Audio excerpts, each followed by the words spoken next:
انسان عبادت کرتے ہوئے اگر اس کے دل میں یہ نیت ہو جائے کہ اس عبادت کے ذریعے لوگوں کے دلوں میں میری وقعت ہو، میری عزت ہو، عبادت کا مقصد اگر یہ بن جائے تو اسے کہتے ہیں ریاکاری اور دکھلاوا۔ اس ریاکاری کی 3 صورتیں ہیں، 3 قسمیں ہیں۔ اللہ کے لیے کام نہ کرنے کی، عمل نہ کرنے کی 3 صورتیں ہیں۔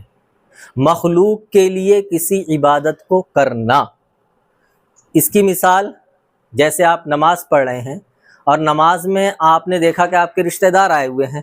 آپ ویسے تو نارمل نماز پڑھتے ہیں، لیکن اپنے رشتہ داروں کو دکھانے کے لیے کہ میرے رشتہ دار مجھے اللہ کا ولی سمجھے، عابد سمجھے، آپ نے رکعت کو لمبی کر دی، بہت خشوع اور خضوع کے ساتھ، سجدہ بھی لمبا، رکوع بھی لمبا، اور اس کے بعد اتحیات میں بھی کافی دیر تک بیٹھے رہیں، تو اسے کہتے ہیں مخلوق کے لیے عبادت اور عمل کرنا۔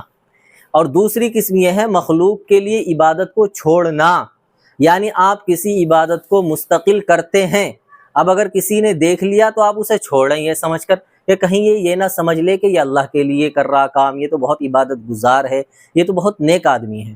اور تیسری قسم اور تیسری صورت یہ ہے کہ مخلوق کے لیے کسی عمل کو چھپانا، پوشیدہ رکھنا۔ آپ تسبیح پڑھ رہے ہیں، کسی نے دیکھ لیا، آپ نے فوراً تسبیح چھپا لی کہ یہ دیکھ نہ لے، تو یاد رکھیے گا یہ تینوں چیزیں ریاکاری میں داخل ہیں۔ وجہ کیا ہے؟ وجہ یہ ہے کہ یہ تینوں کام مخلوق کے لیے ہو رہے ہیں، حالانکہ عبادت کا تعلق اللہ سے ہے، مخلوق سے نہیں ہے، اور جب مخلوق سے تعلق ہو گیا تو یہ ریاکاری ہو گئی، اور ریاکاری کا بدلہ اللہ کی طرف سے نہیں ملے گا۔